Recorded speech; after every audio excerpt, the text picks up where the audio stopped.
sinimulan nang i-release ang pondo para sa mga programang pinayagan ni US President Donald Trump na ma-exempt sa ipinataw niyang ban sa ayuda sa ibang mga bansa. Kabilang na riyan ang Modernization Program ng Armed Forces of the Philippines o AFP. Magbabalita si Camille Samonte.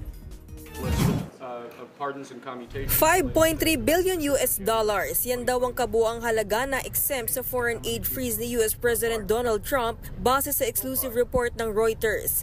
Papartihin ito sa higit 200 programa na kaharamihan ay may kinalaman sa seguridad at kampanya kontra iligal na droga. Kasama dyan ang $336 million or nasa 20 billion pesos para sa AFP Modernization Program. Lubhang limitado naman ang napunta sa humanitarian aid.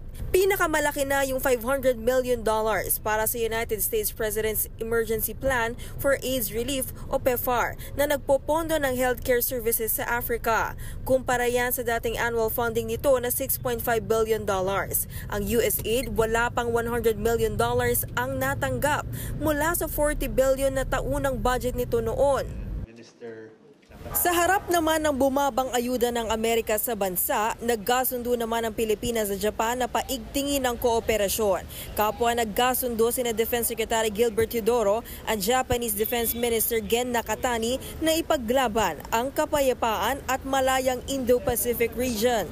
We share also the common cause of resisting any unilateral attempt to reshape the global order without the consent of the participants of this global order and the attempt to reshape international law by force.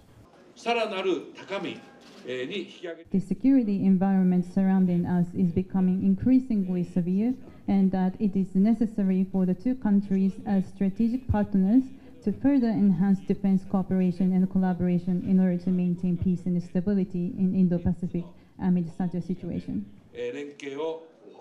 Sabi ni Nakatani, 3 aspeto ang gustong mapalakas ng Japan sa defense cooperation sa Pilipinas. Ang operational cooperation sa pamamagitan ng high-level meeting at information sharing. Educational exchange kung saan nakapaloob ang pagpapadala ng ating mga sundalo para mag-aral sa kanilang National Defense Academy. At kooperasyon sa defense equipment at technology. Bago ang pagpupulong, binisita ni Nakatani ang base militar sa Wallace Air Station sa San Fernando, La Union. Nandoon ang radar surveillance facility na naipatayo sa pamamagitan ng loan ng Japan sa Pilipinas.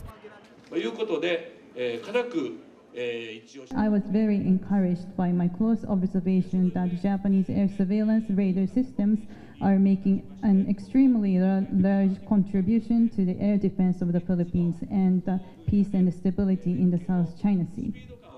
Pagkatapos ng pagpupulong, nag-courtesy call si Nakatani kay Pangulong Bongbong Marcos Jr. Umaasa raw ang Pangulo na sa pagbisita ng minister sa Pilipinas ay mas mapalakas ang defense cooperation ng dalawang bansa.